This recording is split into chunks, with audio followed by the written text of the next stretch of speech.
সূত্রক আজকে আলোচনা করব। মৃত্তিকা বিজ্ঞানের জনক বলা হয় ডকুচেভকে।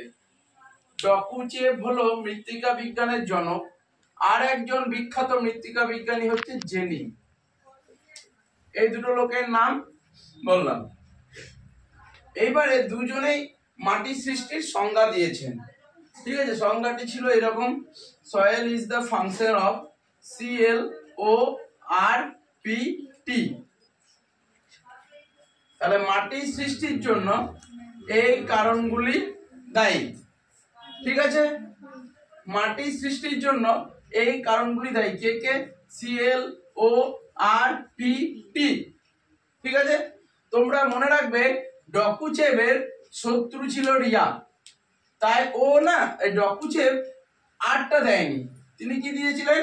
ClOPT। আর জেনি দিয়েছিলেন সবগুলি। জেনি দিয়েছিলেন এটি আর ডকুচেভ দিয়েছিলেন এটি। ঠিক আছে, ডকুচেভ আর জেনির মধ্যে এটাই পার্থক্য। একজন আর কে গুরুত্ব দিয়েছেন, একজন আর কে গুরুত্ব দেননি। ঠিক আছে, মনে থাকবে। তাহলে ডকুচেভ আর কে গুরুত্ব দেননি, ওর শত্রু ছিল রিয়া, মনে রাখবে। ঠিক আছে, এবার কোনটা কি দেখে নি। CL মানে ক্লাইমেট। ক্লাইমেট মানে জলবায়ু। জলবায়ুতে কি কি থাকে আগেই তোমরা দেখেছো। আর্দ্রতা থাকে, বৃষ্টিপাত থাকে, তাপমাত্রা থাকে, এইসব জিনিসগুলো থাকে। ও মানে অর্গানিজম, মানে জীবজগৎ। জীবজগতের মধ্যে কারা থাকে? আমরা থাকি, উদ্ভিদ থাকে, প্রাণী থাকে। আমাদের নিজেদেরকে প্রাণী বলতে লজ্জা লাগে, তো তাই প্রাণীর মধ্যেও দুটো ভাগ করলাম, মানুষ আর একটা প্রাণী। মানে যত রকমের মানুষ বাদে যত আছে সবগুলোকে, কারণ এদের মধ্যে তো ফালতু জিনিস নেই, তাই এদেরকে আমি আলাদা করে দিলাম। ঠিক আছে, তাহলে CL মানে কি? ক্লাইমেট। ক্লাইমেট মানে জলবায়ু। জলবায়ুতে কি কি রয়েছে? আর্দ্রতা আছে, তাপমাত্রা আছে, বৃষ্টিপাত আছে। ও মানে অর্গানিজম, মানে জীবজগৎ। জীবজগতের মধ্যে কি আছে? মানুষ আছে, উদ্ভিদ আছে, প্রাণী আছে। এরা মাটি সৃষ্টি করতে সাহায্য করে। মৃত্তিকা সৃষ্টির নিয়ন্ত্রক কথার অর্থ হচ্ছে মাটি যে সৃষ্টি হবে, এই মাটির সৃষ্টির জন্য কারা ভূমিকা নেয়। তাহলে প্রথম ভূমিকা কে নিল? CL। তারপরে ভূমিকা কে নিল? O। তারপরে আর কে কে ভূমিকা নেয়? আর কথার অর্থ হচ্ছে রিলিফ। রিলিফ মানে ভূপ্রকৃতি। রিলিফ মানে ভূপ্রকৃতি। কোনটা কিভাবে অংশ নেয় একটু পরে বোঝাচ্ছি। ভূপ্রকৃতি। আর এই ভূপ্রকৃতিকে ডকুচেভ গুরুত্ব দেননি, জেনি গুরুত্ব দিয়েছেন, এইটুকুই ব্যাপার। পি মানে হচ্ছে প্যারেন্টস রক, মানে আদি শিলা। পি মানে প্যারেন্টস রক, মানে আদি শিলা। মানে যে পাথরটা ভেঙে, ধরো এটা একটা বড় পাথর ছিল, এতটা ভেঙে গেছে, এটা এখনো পাথর হয়ে রয়ে গেছে, এটা মাটি তৈরি হয়েছে। তাহলে এই মাটিটা তৈরির জন্য তো এ তো আসল, এ তো পিতা, এই তো পিতা মাতা। তাহলে আদি শিলা, মাটি সৃষ্টির জন্য একটা আদি শিলা দরকার। তাহলে এ হচ্ছে আদি শিলা, বোঝা গেছে? তাহলে এই আদি শিলা পি মানে, আর টি মানে টাইম। টাইম মানে সময়। তাহলে মাটি সৃষ্টির জন্য এই 5টা কারণ দায়ী। ভূপ্রকৃতি না, প্রথমে ভূপ্রকৃতি বলবো না, জলবায়ু, জীবজগৎ, ভূপ্রকৃতি, আদিশিলা, সময়। তার মধ্যে এই দুটো হচ্ছে মেন কারণ। এই দুটো হচ্ছে মেন কারণ, মৃত্তিকা সৃষ্টির সক্রিয় উপাদান বা সক্রিয় কারণ বলা যায়। RPT এই তিনটা হচ্ছে মৃত্তিকা সৃষ্টির নিষ্ক্রিয় কারণ। তাহলে মাটি সৃষ্টির সক্রিয় কারণ কোন দুটি? বলবে CL আর O, মানে জলবায়ু আর জীবজগৎ। জলবায়ু, জীবজগৎ, জি। ঠিক আছে, আর ভূপ্রকৃতি, আদিশিলা, সময় হচ্ছে মৃত্তিকা সৃষ্টির নিষ্ক্রিয় কারণ। এই জিনিসগুলোর দ্বারা কিভাবে মাটির সৃষ্টি হয় তোমাদের একটু করে বলে দিচ্ছি। তাহলে প্রথমে আসছে CL, ক্লাইমেট। তাহলে মাটি সৃষ্টির জন্য জলবায়ুর কি রকম ভূমিকা আছে দেখো। একজন বিজ্ঞানী ভ্যান টপ একটা কথা বললেন যে যেখানে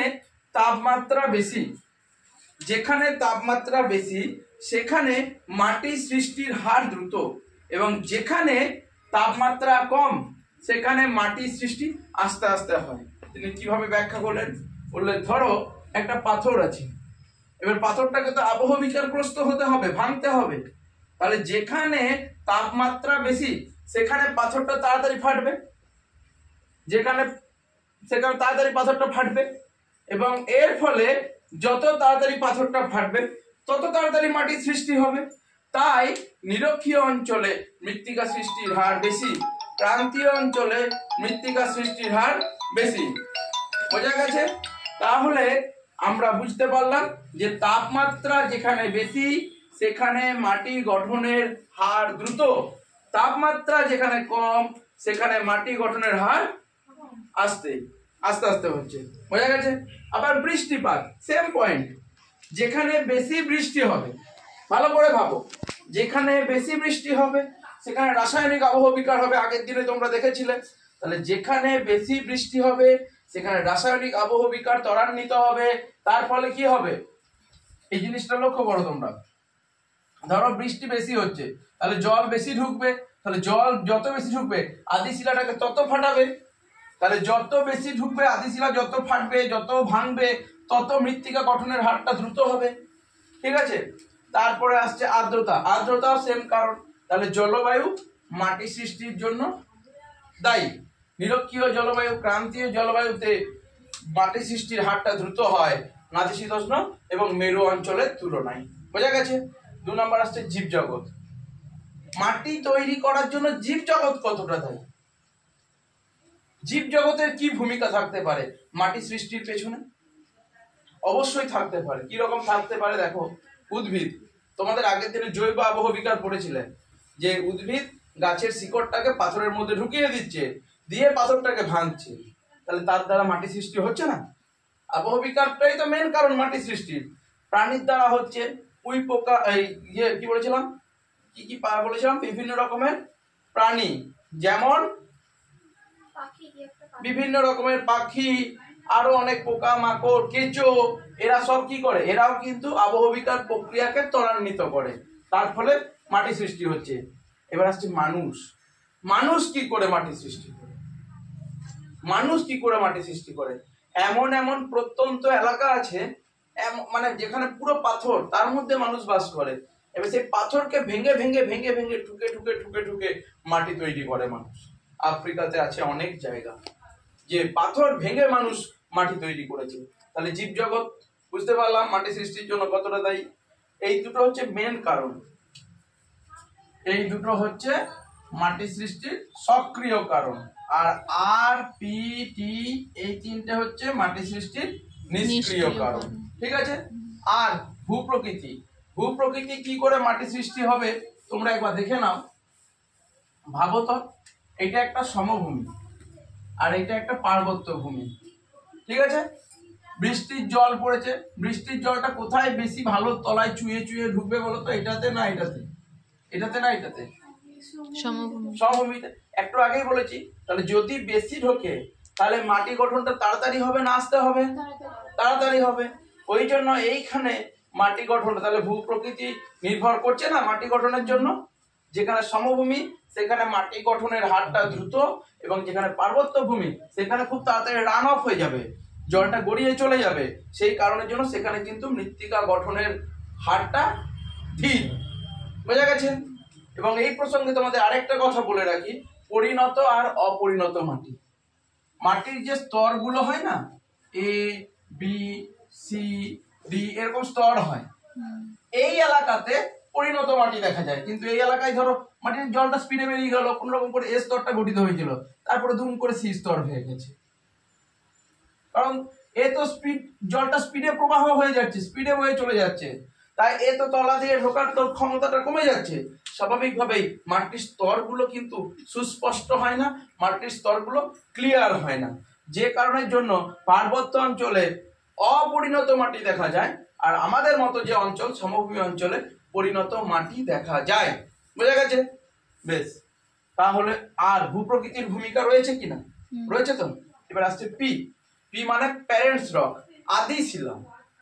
দেখো মা বাবাদের যেমন গড়ন হয়, স্ট্রাকচার হয়, সেরকম তো আমরা হই, সেরকম আমরা হয়। মা বাবাদের গায়ের রং আমাদের মতো, মানে আমাদের মতো নয়, মানে মা বাবাদের গায়ের রঙের মতো আমাদের গায়ের রং হয়। ঠিক আছে? তা এটা তো ব্যাপার। ঠিক সেম জিনিস এখানেও, পি মানে প্যারেন্টস রক, আদি শিলা। আদি শিলার যেমন বর্ণ হবে মাটির কালারটাও তেমন হবে। আদি শিলাটা যদি খুব শক্ত হয়, খুব শক্ত যদি হয় আদি শিলা, তাহলে কিন্তু মাটিটা মানে পাথরটা ভেঙে মাটি হতে কিন্তু অনেক সময় লাগবে। সাধারণ জিনিস ভাবো এটা, যে একটা আদি শিলা খুব শক্ত, এই একটা আদি শিলা খুব শক্ত, এটা একটা আদি শিলা ছিল, এটা একটা আদি শিলা, এটা অপেক্ষাকৃত নরম। এবারে বৃষ্টির জল পড়ছে, সূর্যের আলো দিচ্ছে, কোনটা তাড়াতাড়ি ভাঙবে, ভেঙে মাটি সৃষ্টি হবে? যেটা শক্ত, এটা শক্ত, আর এটা অপেক্ষাকৃত নরম। কোনটা কোনটা তাড়াতাড়ি ভাঙবে, শক্ত শিলাটা না অপেক্ষাকৃত নরমটা? অপেক্ষাকৃত। তাহলে অপেক্ষাকৃত, তাহলে যদি আদি শিলাটা একটু অপেক্ষাকৃত নরম হয়, তাহলে সেখানে মাটি গঠনের হারটা দ্রুত হবে। যেখানে মানে শক্ত শিলা দিয়ে মানে মাটিটা তৈরি হবে, সেইখানে শিলাটা আস্তে আস্তে ভাঙবে, তার ফলে কি হবে, মাটি গঠনের হারটা এখানে ধীর গতি সম্পন্ন হবে। বোঝা গেছে? তাহলে প্যারেন্টস রকও কিন্তু নির্ভর করছে মাটি সৃষ্টির জন্য। তাহলে আদি শিলা যদি শক্ত হয় তাহলে মাটি গঠনের হার ধীর, আদি শিলা যদি কোমল প্রকৃতির হয় তাহলে মাটি গঠনের হার দ্রুত। বোঝা গেছে? আদি শিলার খনিজের ওপর নির্ভর করে মৃত্তিকার কালার নির্ভর করবে। আদি শিলাতে যে খনিজ বেশি থাকবে সেই অনুযায়ী মাটি তৈরি হবে। এই প্রসঙ্গে আরেকটা কথা বলে রাখি তোমাদের, কখনো কখনো দেখবে বাবা মা দুজনেই কালো, মেয়েটা ফর্সা হয়েছে বা ছেলেটা ফর্সা হয়েছে, তার মানে কি তার দাদু ঠাকুমার কিন্তু গায়ের রংটা পেয়ে গেছে। এই বায়োলজিতে তোমরা পড়েছিল না যে প্রকট গুণ, প্রচ্ছন্ন গুণ, ওই রকম আর কি ব্যাপার। ওই জিনিসটা আমাদের ভূগোলেও হয়, সেটাকে সয়েল ক্যাটেনা বা মৃত্তিকা ক্যাটেনা বলা হয়। জিনিসটা কি একবার দেখে নাও। ধরো এটা একটা পার্বত্য অঞ্চল, পার্বত্য অঞ্চল, এবার পার্বত্য অঞ্চলে একই রকমের গাছ থাকে না, ঠিক আছে? এইখানটায় আমার এইরকমও রয়েছে, আবার এইখানটায় এরকম গাছও রয়েছে, মিশ্র বনভূমি রয়েছে। এই জায়গাটা কি দেখা যাচ্ছে? মিশ্র বনভূমি, পর্বতের পাদদেশে। যেই একটু উপরে উঠলাম সেই শুধু দেখা যাচ্ছে সরলবর্গীয় বৃক্ষ, সরলবর্গীয় বৃক্ষ। যে আরো উপরে উঠলাম তখন শুধু ঘাস জাতীয় উদ্ভিদ দেখা যাচ্ছে, চোখে পড়ছে। বোঝা গেছে? তার মানে আমরা পর্বতে যদি উঠি, এই একদম নিচের থেকে যখন আস্তে আস্তে উপরে উঠবো, তখন কিন্তু উদ্ভিদের যে মানে উদ্ভিদগুলো যে চেঞ্জ হচ্ছে তুমি স্পষ্ট বুঝতে পারবে, দেখতে পাবে। তাহলে যেখানটায় দেখো এইখানটায় চিরহরিত অরণ্য রয়েছে, আবার সরলবর্গীয় অরণ্য রয়েছে, তাই এটাকে বলা হচ্ছে মিশ্র অরণ্য। কি বলছে? মিশ্র অরণ্য, এটাকে বলছে মিশ্র অরণ্য। এইখানে শুধু লম্বা লম্বা গাছ রয়েছে, এটাকে কি বলছে? সরলবর্গীয় অরণ্য। এইখানে শুধু ঘাস জাতীয় ছোট ছোট গাছ দেখা যাচ্ছে, এগুলোকে বলা হয় আলপীয় উদ্ভিদ। আলপীয় উদ্ভিদ মনে থাকবে। এইবারে এই গাছ যেভাবে পাতা ঝরবে, এই গাছ সেভাবে পাতা না ঝরতেই পারে, ঠিক কি না? সবার ক্যারেক্টার নিশ্চয়ই একই রকম হবে না। এবারে এ হয়তো বেশি কোনো কিছু পদার্থ ছাড়ে, মানে গাছ ধরো কোনো মানে কি বলবো, শিকড় দিয়ে কোনো তার দূষিত পদার্থগুলোকে ফেলছে, বা গাছের পাতা পড়ছে দিয়ে, এই যে এইটা কিন্তু একই শিলা দিয়ে তৈরি, এটা পুরোটাই প্যারেন্টস রক বা জনক শিলা, একই ভাবে না, একই জনক শিলা, কিন্তু স্থান ভেদে মাটিগুলোর কালারটা আলাদা হয়ে গেছে। ধরো কোনো একটা বাবা, তার 3টে সন্তান, ঠিক আছে? দুটো কালো হয়েছে, একটা কালো হয়েছে, একটা সাদা হয়েছে, ফর্সা হয়েছে, আর একটা শ্যামবর্ণ হয়েছে। কিন্তু বাবাটা কালো বা বাবাটা সাদা বা বাবাটা শ্যামলা, কিন্তু একই বাবার 3টে সন্তান 3 রকমের কালার হয়েছে, যেন এই রকমের মতো। তাহলে আদি শিলাটা একই, কিন্তু তার অবস্থান অনুযায়ী মৃত্তিকার কালার গুলো আলাদা হয়ে যাচ্ছে। এই আমি একটু আগেই বলেছিলাম যে আদি শিলা যেমন হবে মাটি তেমনই হবে, কিন্তু এইখানে কিন্তু সেই বিষয়টা মানছে না। আদি শিলার যেমন কালার, সেই নিয়মটাকে মানছে না ঢালের কারণে। এই ঢালটার কারণে কি হচ্ছে, এইখানে এক রকমের কালার, একরকম বৈশিষ্ট্যযুক্ত মৃত্তিকা, এইখানটায় আরেক রকম বৈশিষ্ট্যযুক্ত মৃত্তিকা, এইখানটায় আরেকটা বৈশিষ্ট্যযুক্ত মৃত্তিকার সৃষ্টি হচ্ছে। এটাকে মৃত্তিকা ক্যাটেনা বলা হয়। বা সয়েল ক্যাটেনা বলা হয়। মনে রাখবে 2 নম্বরের আছে। ভূবিজ্ঞানী মিলনে প্রথম সয়েল ক্যাটেনা কথাটি বলেছিলেন, সম্ভবত সালটা 1935। তাহলে বোঝা গেছে আদি শিলার ভূমিকা আছে ঠিকই, কিন্তু জায়গা ভেদে কিন্তু এটাও কিন্তু তার চরিত্র বদলে নিল। বোঝা গেছে। এবার আসছে টি, টাইম। সময় কি করে মাটি সৃষ্টি করতে পারে? যদি সময় দিয়ে মাটি তৈরি হয় তাহলে কিন্তু প্রতিটি স্তর স্পষ্ট। যদি তাড়াতাড়ি হয় মাটি তৈরি তাহলে কিন্তু প্রতিটি স্তর স্পষ্ট হয় না, আর প্রতিটি স্তর স্পষ্ট হলে তাকে বলে পরিণত মাটি। আর যখন কোনো একটা স্তর থাকবে না তখন তাকে বলছে অপরিণত মাটি। তাহলে সময় দিয়ে করলে মাটি ভালো হবে, সময় দিয়ে না করলে মাটি তেমন ভালো হবে না। তোমাদের একটা মজার কথা বলে রাখি, এইটুকু 1 সেন্টিমিটার মাটি তৈরি হতে 500 বছর সময় লাগে। তার মানে এবার ভেবে নাও যে এই মাটিটা, আমাদের যে মাটিটা রয়েছে সেই মাটিটা তৈরি হতে কতটা সময় লেগেছে। বোঝা গেছে? বন্ধ।